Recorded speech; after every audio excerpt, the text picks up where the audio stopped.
everyone, my name is Savannah Dosser and I'm about to do my persuasive speech for you guys. My specific purpose statement is I am here to persuade that if a woman wants to terminate her pregnancy, she should do so in other ways, and I will talk about that at the end of my presentation here. But let me introduce my audience really quick.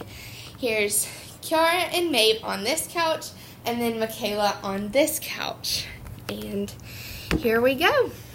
Alright, to begin, I found this article on a website when searching through my resources here, and it says it's agony if you have to carry your baby in your heart rather than in your arms.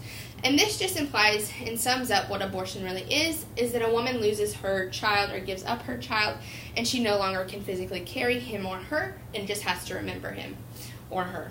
Alright, so in my presentation, I'm going to talk about what abortion is and what a procedure might look like if a woman chooses to do that.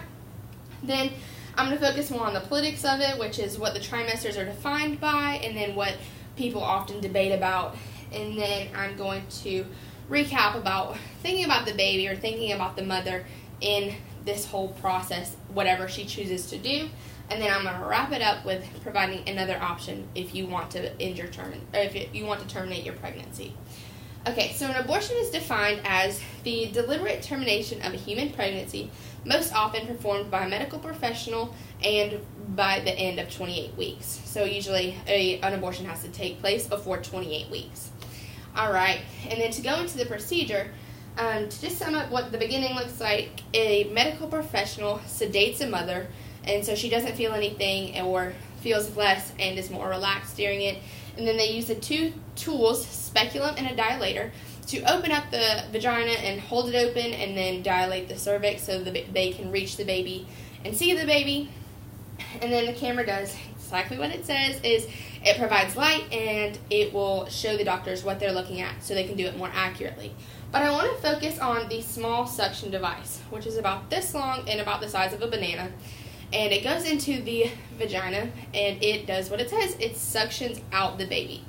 Now, during this step, it pulls the baby limb by limb. So it will rip off an arm, and it will rip off the other one, and the other leg, and the other leg, and leave the main section for last, typically. And then they will use a curette to scrape out the tissue left in the vagina. And that is how an abortion might take place. And there's always other options. But for the politics side is that there are usually defined by trimesters. And the first trimester is conception to 13 weeks. And this is when the baby develops all of its organs. So it has all of them. But the main focus is the second trimester. And that is what is legal right now. The U.S. Senate says that it is okay to have an abortion up to the second trimester, which is 27 weeks. The Google Dictionary said 28 weeks, so there's a little bit of debate there. And the second trimester is when the baby has fingers, and the baby has legs, and the baby has a heartbeat. And that's what I really want to drive through, is the baby is a tiny human inside of a woman's womb. And it can feel things, and it's just a small human. It's just as if you were this big inside of the womb. Alright, so I want to talk about the political debates because this is very prevalent among everybody. Everybody has an opinion about it. And it's divided into two sections. There's pro-life and then there's pro-choice. And the pro-choice more side is that it's a woman's right to choose whether she has an abortion or whether she doesn't, whether she keeps the baby or doesn't, or what she does with her own body. And right now, like I said, it is a fundamental right in the U.S. Constitution that women can have an abortion up to a certain point in her pregnancy. And many think that they want to give up their baby due to economic reasons. They can't support it, they can't provide it, or they are just not the best fit. But then the pro-life side says abortion is murder. Abortion is taking a life without them giving consent. Abortion is murder, is like it says here. And the second point here, it says fetuses feel pain. If you think you're a tiny human and you're inside a womb and they rip your limbs off, you're going to feel it. You have nerves, you have everything in those limbs. And so that's what happens, and that's the big point about this. But then the second two is it puts a lot of strain, emotionally, physically, everything on the mother. And typically, they often develop mental illnesses after, such as depression and anxiety and deep regret for giving up their child. and this usually happens a little bit later after the abortion. And so these are some things that they might go through, but for the baby, they are going to, they didn't have a choice in this at all. So I want you to imagine a first birthday for a child. The party is big, there's balloons, there's streamers, there's everything around.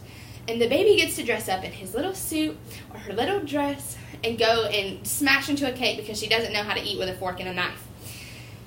But then take that away. That baby can't have their first birthday party because they don't exist. That woman took that soul, so they don't get a first birthday, a first love, a first car, a first job, a first kid. They don't get any of that because that baby lost its life without a choice. But then on the mother, like I said, it usually provides deep regret and deep depression for them, and that's one of the long-term effects here. But right after the procedure is she experiences a lot of pain in her body usually. If you think about something stretching your vagina that wide open and a baby getting sucked out, they're going to have cramping, like as if they were having a period, and a lot of bleeding because they have a lot of tissue left inside of them. Alright, so just to wrap it up a little bit here, there's always another option, and adoption. Adoption is always another option. There's usually 1 in 4 women who can't have children at all. They, either him or the wife, can't have babies, and so they look for adoption to have a child. And so instead of having abortion, you could have an adoption and giving a family a child that they have always wanted and giving that child a chance instead of taking it unwillingly. They didn't have an option. And so if you do not want your child, or if you know somebody who doesn't want their child, encourage them to have an adoption because that baby deserves a life just as much as you do. And then these are my works cited. I have this and then a second page of works cited, which that's the end of my presentation, and thank you guys for coming.